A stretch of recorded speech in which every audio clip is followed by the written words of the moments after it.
আসসালামু আলাইকুম ওয়া রাহমাতুল্লাহি ওয়া বারাকাতুহু। ইন্নাল হামদালিল্লাহ। সম্মানিত হাজিরিন, আজকে আপনাদের সম্মুখে আলোচনা করব এমন একটি টপিকস নিয়ে, এমন একটি বিষয় নিয়ে যে বিষয়ের উপর আমল করা আমাদের প্রত্যেকের জরুরি।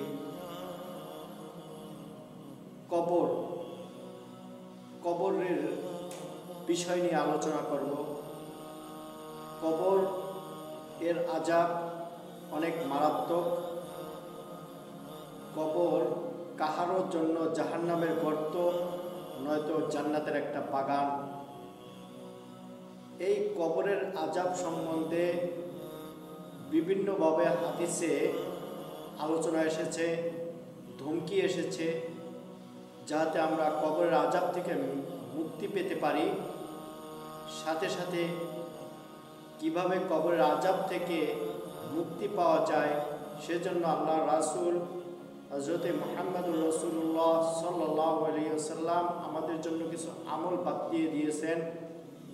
তোমরা এই আমল করো, এই সময় এই আমল করো, তাহলে তুমি কবরের আযাব থেকে মুক্তি পাবে।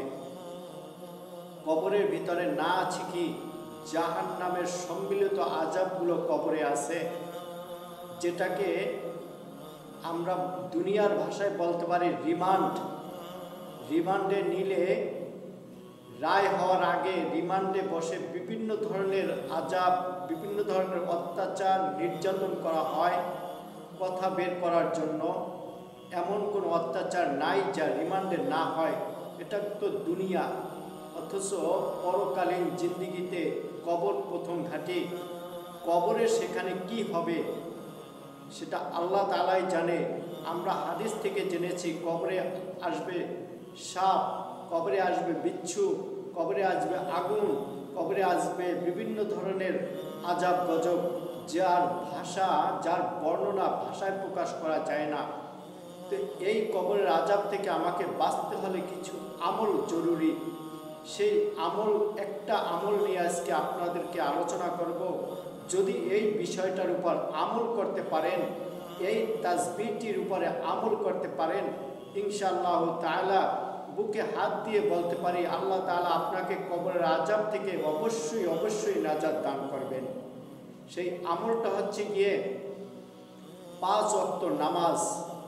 আসলে আমরা তো নামাজকে ভুলেই গেছি। নামাজ আদায় করতেই হবে। নামাজ হচ্ছে গিয়ে একটা মুমিনের পরিচয়, একটা মুসলমানের পরিচয়। একটা মুসলমান নামাজ পড়বে আর একটা কাফের নামাজ পড়বে না। এটা হচ্ছে গিয়ে মুমিন আর মুসলমান তথা কাফের থেকে পার্থক্য। সুতরাং তুমি যদি মুসলমান হও, তুমি যদি মুত্তাকি মুমিন হও, তুমি অবশ্যই নামাজ পড়বে। এই আল্লাহ তাআলা আমাদের জন্য 5 ওয়াক্ত নামাজকে ফরজ করেছেন।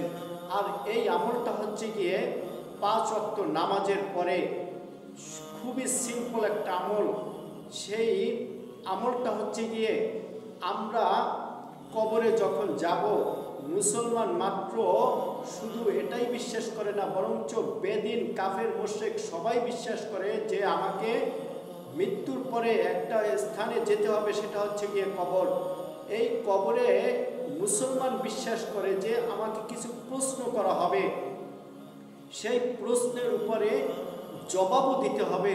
যদি জবাব দিতে না পারি তাহলে আমার কবরটা জাহান্নামের একটা গর্ত হয়ে যাবে। আর যদি জবাব দিতে পারি তো আলহামদুলিল্লাহ আমার কবরটা জান্নাতের একটা বাগান হয়ে যাবে। তো সেই প্রশ্ন কয়টি কি, আমরা যেটা দুনিয়ায় পারি তার জবাবও পারি। প্রশ্নটা হচ্ছে গিয়ে মার রব্বুকা আমা দীনুকা আমার নাবিয়ুকা।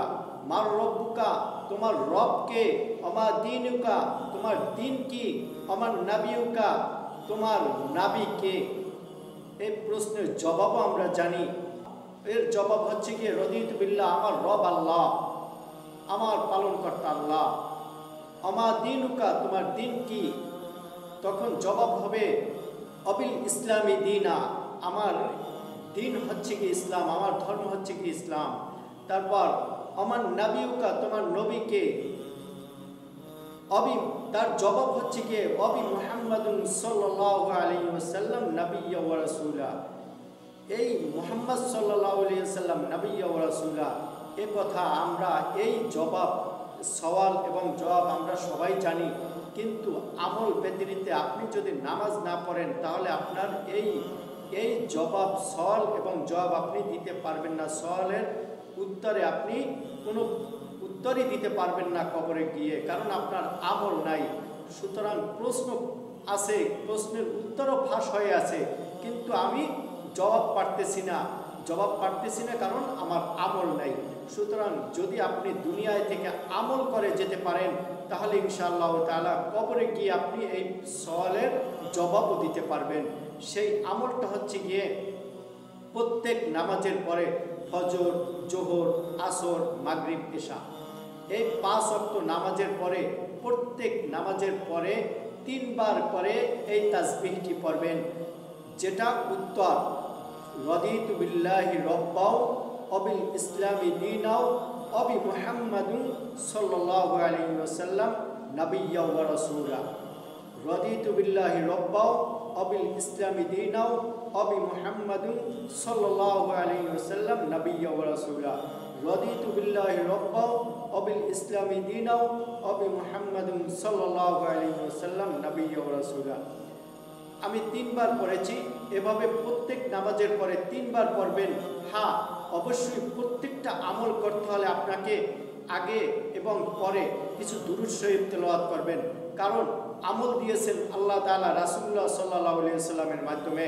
যখন দেখবে যে এই আমলটা আমার দুরূদ শরীফ দ্বারা সিলগালা করা, দুরূদ শরীফ দ্বারা সিল মারা, সুতরাং ওই আমলটা আল্লাহ তাআলা কবুল করেন অবশ্যই, কারণ তার হাবিব হচ্ছে গিয়ে মুহাম্মদুর রাসূলুল্লাহ সাল্লাল্লাহু আলাইহি ওয়াসাল্লাম। সেই মুহাম্মদুর রাসূলুল্লাহ সাল্লাল্লাহু আলাইহি ওয়াসাল্লামের উপরে দুরূদ যদি কোনো আমলের থাকে তাইলে ওই আমলটা অবশ্যই কবুল হবে। এভাবে যদি আমরা প্রতিনিয়ত নামাজের পরে এই আমলটা করতে পারি, আল্লাহ তাআলা আমাদেরকে কবরের আযাব থেকে কঠিনতর আযাব থেকে আল্লাহ তাআলা আমাকে মাফ করে দিবেন। আল্লাহ তাআলা আমাদেরকে সবাইকে এই ক্ষুদ্র আমলটির উপর পরিপূর্ণভাবে সহিভাবে ইখলাসের সাথে আমল করার তৌফিক নসিব করেন। আমিন। আমা তৌফিকি ইল্লা বিল্লাহ। আসসালামু আলাইকুম ওয়া রাহমাতুল্লাহি ওয়া বারাকাতুহু।